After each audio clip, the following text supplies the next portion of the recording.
That was amazing. Thank you. Can I try? I would love for you to try. I'll show you some things. Okay. Okay.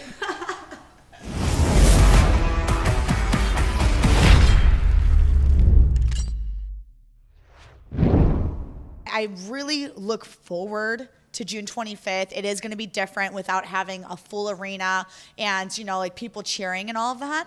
But, man, it's going to be amazing. Like I have an opponent who she's also a very intelligent opponent, and she's also a champion coming from Invicta, where I was the champion coming from the LFA. So this is going to be a very interesting bout, a very exciting one, and one that I just can't wait to step in there for.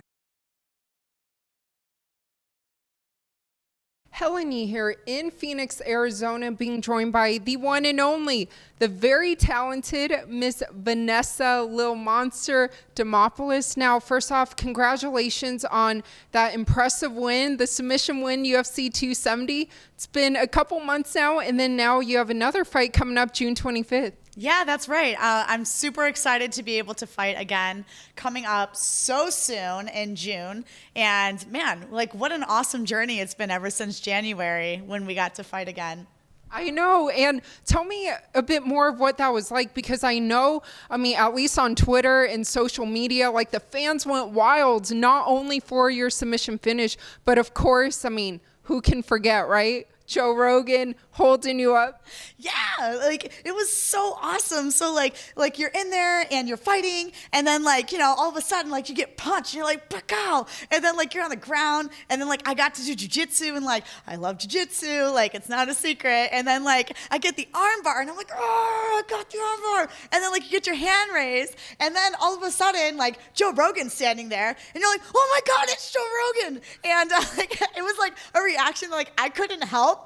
Because I was excited and I'm still excited about it, and then I don't know, it just felt so natural for me to put my arm around him and lift my leg, and he just started swinging me around, and it was perfect. It was perfect. Yeah, picture perfect, and it went viral. But did he say anything to you afterwards? Man, well, he follows me on IG now, so that's a plus. And he's just, Joe Rogan just seems like a really nice, awesome, friendly guy. And he's just always a gamer, he's always posting about awesome things in life. So I thought it'd be a cool moment to have. Yeah, shout out to Joe Rogan, definitely. The way you jumped into Joe Rogan, is that kind of your new celebration now moving forward? A win at the Apex, you'll be jumping into whoever's announcing you their arms? Michael Bisping, you better beware, man. Look out. He's next. Be ready. Don't trap me, homie. Yeah, it's got to be a thing, right? I don't know. It was so in the moment that it just felt right, but we'll see. We'll see what happens. Yeah, did you expect for it to be so easy, so effortless? But graceful. Oh, man. Yeah. Joe's a strong guy, we're always seeing him lifting weights, and the man's a black belt in jiu-jitsu. So I'm not that big of a person. I'm kind of little, it was nice. It was perfect. Well, you do fight at strawweight, and this past weekend, UFC, that strawweight title fight, Rose and Carla Esparza. What did you make of that fight?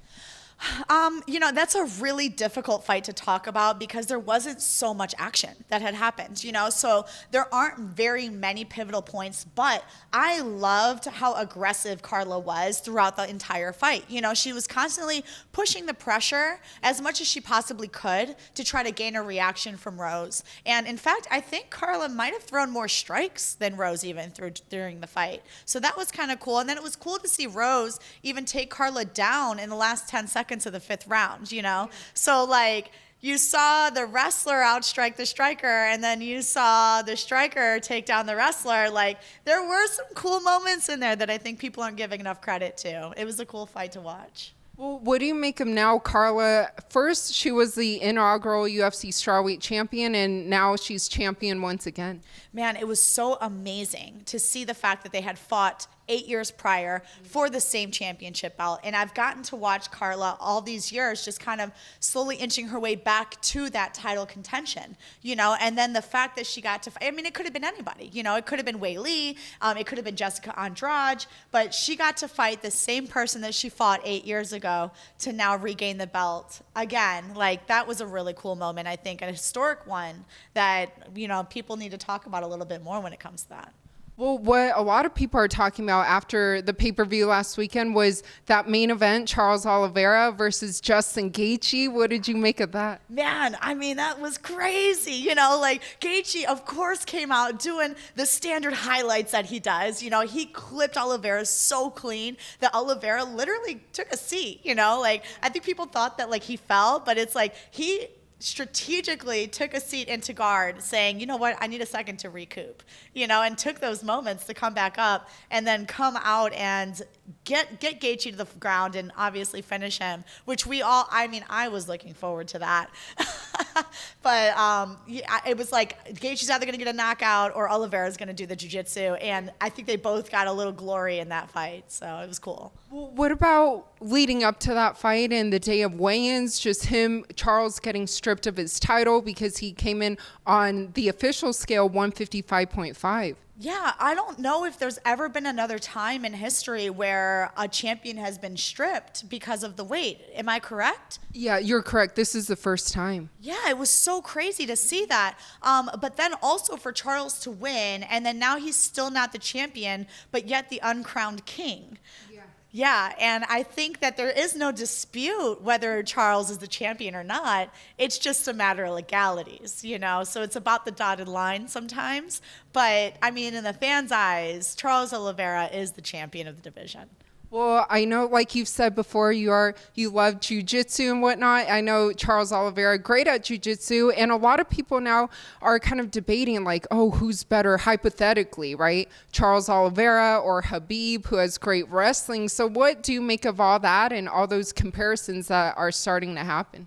It's so difficult to be able to compare someone who's so pure in their sport versus someone else who's so pure in their sport. I mean, that's like apples to oranges. Khabib is undoubtedly the best wrestler that the division has ever seen and will ever see. But, I mean, when it comes to pure jiu-jitsu, it's such a competitive sport. I mean, we're good off of our backs. We're good on top. We're good from side positions, 50-50 positions. There's certain positions that happen in jiu-jitsu that you would never really find yourself in with being a wrestler that I feel like Charles Oliveira would have such a larger advantage of if he could ever get there. But it's like you have to get around the wrestling first to finally get to the jiu-jitsu. So I feel like if that fight ever happened, we would end up seeing Khabib on top. But that's, just from an analytical standpoint, because wild things happen in the cage, Of course. Well, who's your favorite fighter to watch right now? Hard question. And I really Gaethje, I'm always cheering for Gaethje, even though he hasn't been doing so good in his last few bouts. Michael Chandler, I think, pulled out that WWE stuff at the end of his fight. But he's a gamer. He's a warrior. And that's why he gets to have those types of interviews. He came over adversity and stuff from Tony Ferguson. And it's these are all the big names. And they are the big names because they are such exciting fighters to watch, I love exciting fights. I love the fighters that, they just come out of nowhere and they're just they're deep in those trenches and then they come out on top. And maybe because I'm kind of a fighter like that. So I'm I like seeing that in other people too. Yeah, definitely. And I know during the last fight, your last training camp, that's when you became a full-time MMA fighter, right? So how is all that going and kind of being a retired dancer? What a breath of fresh air. So I love dancing. As you see, there's a pole in my living room. You'll never take the stripper out of me, but you can definitely take me out of the club. Man, it feels so good to be able to rest in between my training sessions and to be able to just put my mindset full go on the thing that I love the most. Dancing served its purpose for me, and it got me to being able to be a full-time fighter. And this is my dream. This is has been my dream. I danced for 13 years, and for 11 of those 13 years, all I was focused on was how can I help this to make me a better fighter, and how can I focus more on training and make that dream come true. So here we are. Dreams do come true if you work for them. Yeah. And I love how you embrace it, and also, like I mentioned, multi-talented, and you wrote the Stripper Bible. Yes, I did. Yes, I did. I wrote this book because being in the industry for so long, I saw a need for girls to kind of have a vehicle where they can hustle, make money, but also not compromise their morals and values along the way, and that's so important. So, and that's something that I was able to do throughout the industry, which is why I'm so happy, smiling all the time. So I wanted to gift that forward to some other girls that need it. Well, where can fans buy the book? Is it for sale for them? Right now, you guys can buy the book on Amazon if you look for Stripper Bible. And then I'll also eventually have it on my Shopifys and all of that as we get a little bit better at business. And for all your fans who can't wait to watch you return to the Octagon June 25th, what would you like to let them know? Be excited, be ready. Like, you guys already know, like, we're bringing the fire, we're bringing the heat, and I'm super pumped to be out there. So I hope you guys are super pumped to watch me be super pumped, to be able to fight, because I love fighting, and if you're watching this, you love fighting too. So let's all love what we're doing and go out there and be awesome on June 25th. Okay, that's what I want.